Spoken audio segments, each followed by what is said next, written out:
ನೀಡುವಂತೆ ಆಗ್ರಹಿಸಿ ಗದಗ ಜಿಲ್ಲೆ ಲಕ್ಷ್ಮೇಶ್ವರದಲ್ಲಿ ಎಬಿವಿಪಿ ಕಾರ್ಯಕರ್ತರು ರಸ್ತೆ ತಡೆದು ಪ್ರತಿಭಟನೆ ನಡೆಸಿದ್ರು.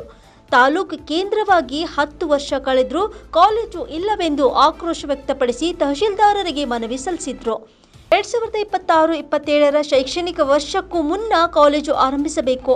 ಒಂದು ವೇಳೆ ಬೇಡಿಕೆ ಈಡೇರದಿದ್ದರೆ ಬೃಹತ್ ಪ್ರತಿಭಟನೆ ಮಾಡುವುದಾಗಿ ಎಚ್ಚರಿಕೆ ನೀಡಿದ್ದಾರೆ.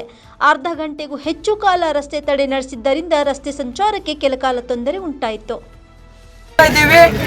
ರಾಜ್ಯ ಸರ್ಕಾರಕ್ಕೆ ಬಹುಶಃ ರಾಜ್ಯ ಸರ್ಕಾರ ನಿದ್ರೆಯಲ್ಲಿ ತೊಡಗಿದೆ ಅಂತ ವಿದ್ಯಾರ್ಥಿಗಳಲ್ಲಿ ಗೊಂದಲ ಮೂಡ್ತಾ ಇದೆ.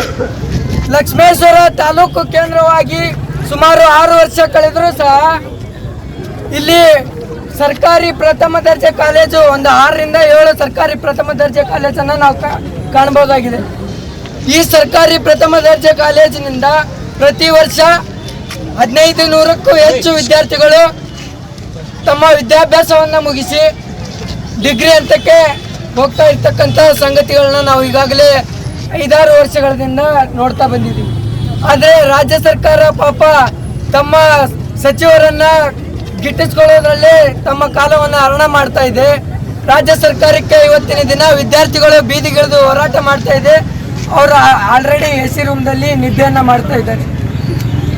ಇವತ್ತಿನ ದಿನ ನಾವೆಲ್ಲರೂ ಯಾವ ರೀತಿಯಾದಂಥ ಹೋರಾಟವನ್ನು ಮಾಡ್ತಾ ಇದ್ದೀವಿ ಅಂತ ಕೇಳಿದರೆ, ಬಿಸಿಲಿನಲ್ಲಿ ಕಾಲೇಜನ್ನು ಬಿಟ್ಟು ಬಂದು ಬಸ್ ಸ್ಟ್ಯಾಂಡಿಗೆ ಬಂದ್ ಮಾಡಿ ಹೋರಾಟವನ್ನು ಮಾಡ್ತಾ ಇದ್ದೀವಿ.